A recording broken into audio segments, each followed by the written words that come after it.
Given that the left has embraced Islamism to such a degree that they're now basically one and the same thing, I've got a few questions.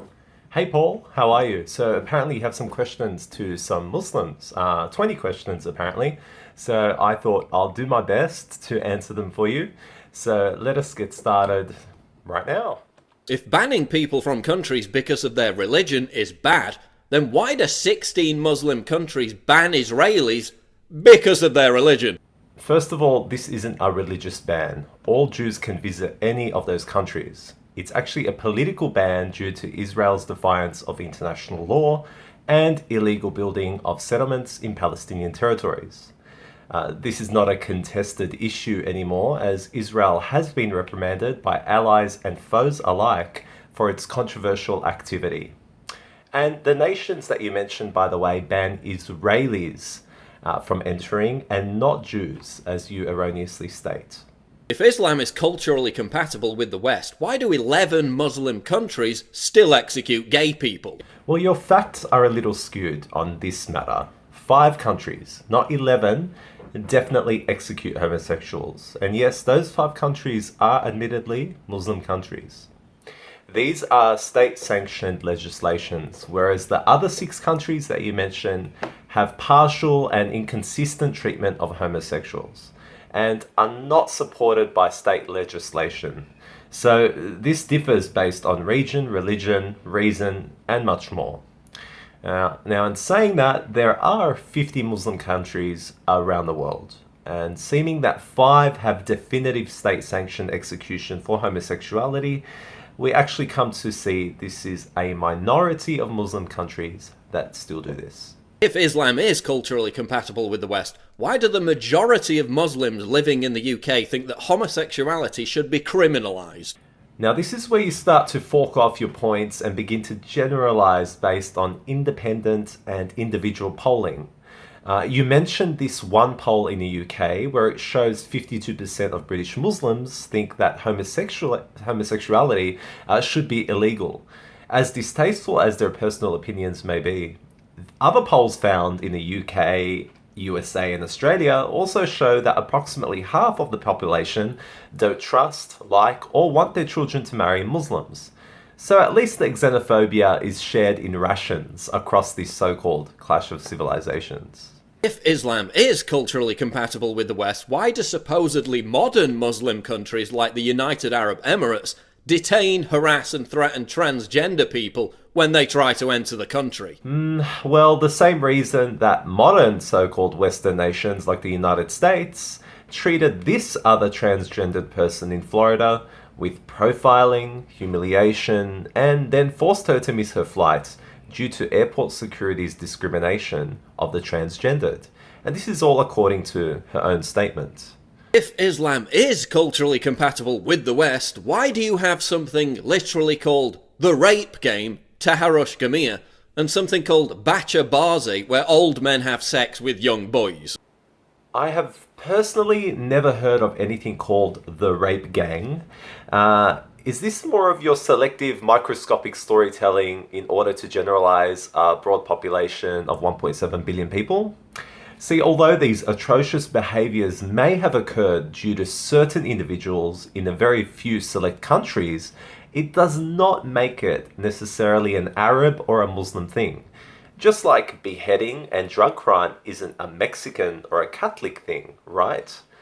And as for the Bashabazi, which is only found really in Afghanistan, we see certain individuals yet again enacting on terrible criminal behavior with young boys. But I thought homosexuality was a sin in Islam. So your logic is this. Look, Islam is against homosexuality, and then, look, Islam endorses grown men to have sex with young boys. You gotta get it right, mate. Why do you fail to speak out against Islamic terrorism, yet organise mass protests when someone draws a cartoon of Muhammad? Muslims fail to speak out against mass terrorism? Would you mind Googling Muslims Condemning Terrorism for me? Then get back to me once you're exhausted from clicking on the next page button. Why do you complain about all Muslims being blamed for radical Islam, then shout down and intimidate ex-Muslims who speak out against radical Islam? Muslims have and do condemn terrorism, whether moderate, strictly practicing, or coconut Muslim, it doesn't matter. And the ones shouting down ex-Muslims are simply individuals. We have no statistics or numbers to attest to how overwhelming this intimidation is. So how about we all just calm down a little bit? Why do you insist that all Muslims shouldn't be collectively blamed for terrorism, but then collectively blame all Westerners for the actions of our governments in Muslim countries? I have never heard of a single Muslim that I know who blames all Western people because of the actions of their governments. Muslims actually always differentiate between governments and the people or the civilians. At least most everyday Muslims that I know. You see, the recent mosque shooting in Quebec, Canada, of which 6 Muslims died and 19 were injured due to a white Christian radical terrorist, for example, did you see or hear of a single Muslim blame all Westerners for this or all Trump supporters for this? Absolutely not. Yet if the shoe were on the other foot though, Why do you insist that Islam is a religion of peace, and then threaten to kill me when I say it isn't? Actually, most Muslims don't insist that Islam is a religion of peace. This is a statement that Islamophobic non-Muslims have made to make a mockery of Islam in order to claim it to be contradictory. Islam is a religion like any other religion, and it's a missionary religion as well. It's a religion that offers internal peace and supports living peacefully with the peaceful. But it does action self-defense on all accounts. Now, in saying that, a few crazies on the internet throwing death threats your way isn't instinctive of 1.7 billion people. If Islam is a religion of peace, why does the Koran contain 109 passages that call for Muslims to wage war against non-believers? Yes, the Quran does contain around 100 verses that deal with wars and violence. Yet what is so ironic is the fact that you tell people not to bring up the Crusades because it was a so-called defensive war. And then you fail to see that literally 99% of those verses in the Quran that you mentioned are strictly also used within a defensive context as well. The beauty of selective reading at its finest. Also, all of those translations you used from some ignorant hate site are using a completely fake translation of the Quran, as in they are severely butchered from the original Arabic. Anyone can just go to Quran.com to verify this. If Islam is a religion of peace, why do police keep finding huge caches of military-grade weapons in mosques across Europe? I'm actually in support of closing down any institute that openly promotes any form of hatred, violence, or extremism. Yet your article is being twisted. This one example, only linking to France, claims 100 mosques may be closed, but the main reasons have nothing to do with the so-called weapons, but because they are either run illegally or preach hate. Now, your own link shows that 100 out of France's 2,600 total mosques may potentially be closed, which is, again, a minority, much like the link to pedophilia and the Catholic Church is a minority, right? If Islam is a religion of peace, why do significant numbers of Muslims living in the West support suicide bombings? Suicide is a sin in Islam, an extreme sin for that matter. In fact, your poll yet again shows how you twist information and logic around.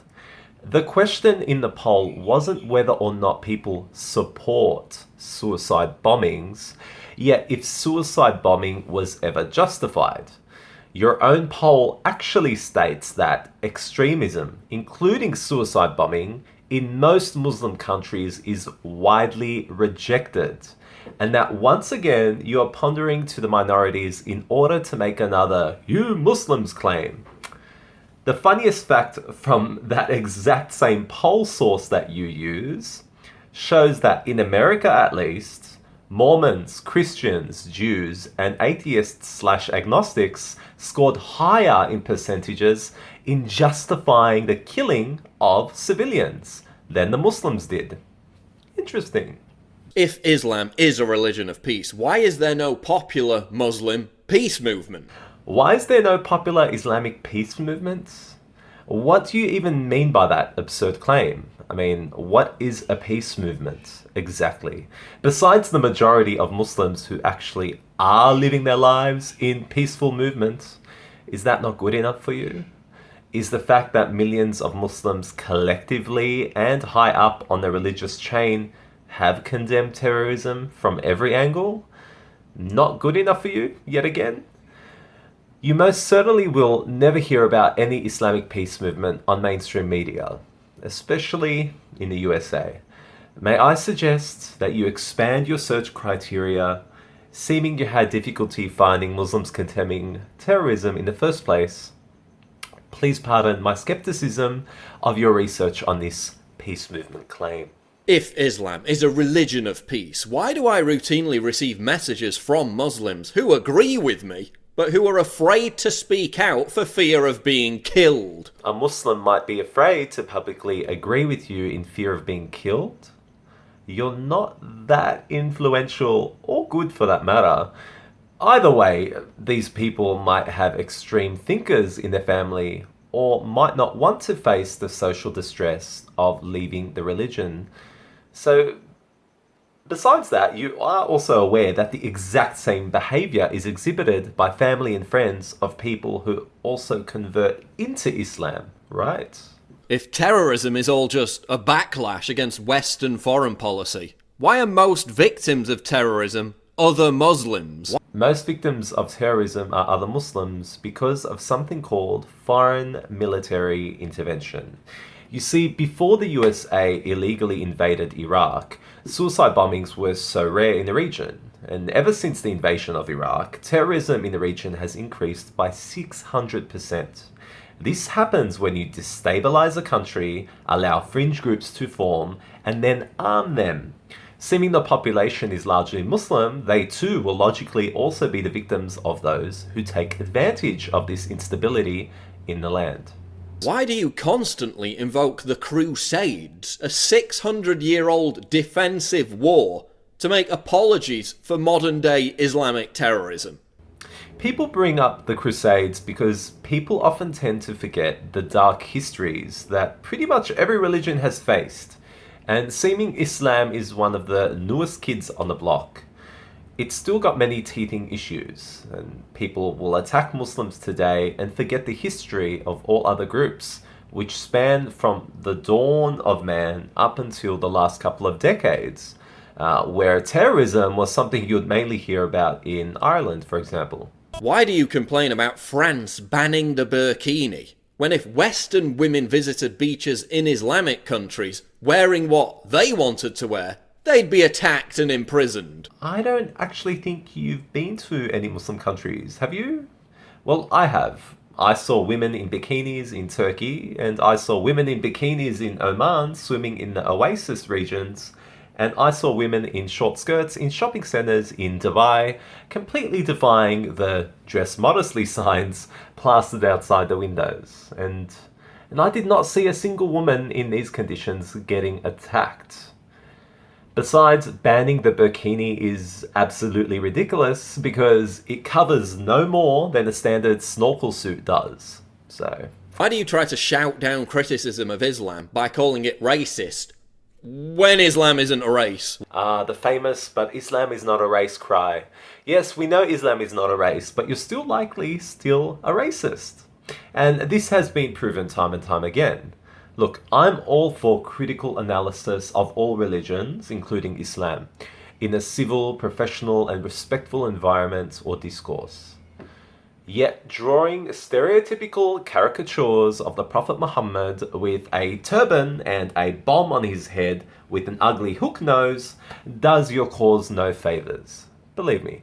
Why after every Islamic terror attack is your primary concern a backlash against Muslims? Like, if a far-right troll kills Muslims, should our primary concern be a backlash against far-right trolls? Yes, of course Muslims do not want to be incorrectly held as terrorists because of the actions of such people. And they do fear a backlash because they see a backlash. Is the burning down of mosques, the rise of far-right parties, vandalism of Muslim businesses, and everyday attacks on everyday Muslims worldwide not enough evidence that they have enough reason to fear a reactionary response by bigots, just like that mosque shooter in Quebec? If the West is so selfish for not taking in enough Syrian refugees, why have the 5 wealthiest Muslim countries taken in virtually no Syrian refugees? Look, why don't we forget wealth for a moment? The fact of the matter is, Muslim countries have taken in the most amount of refugees compared to everywhere else in the world. Countries like Lebanon and Turkey have taken such huge volumes of refugees that the refugee numbers alone have almost doubled the official population of the country, just like in Lebanon. So why is it to you that the wealthy Muslim countries are representative of the refugee issue, yet the poor and modest Muslim countries that have taken in so much despite having so little are not the shining examples you choose to reveal? Makes you think. If the West is so evil, oppressive, and Islamophobic, why do 50 million of you live here? Finally, why do 50 million of us live here? Well, because we actually have no issue with you. So before getting your knickers in the knots with your ignorant, sweeping generalizations about us alien mob that you are clearly not fond of, try and get to know one or more and ask them these so-called groundbreaking questions. Now, I hope I assisted in shedding some light to your queries, and if you have any further questions, reach out to me. My name is Rami, I live in Australia, and I'm a Muslim. Peace.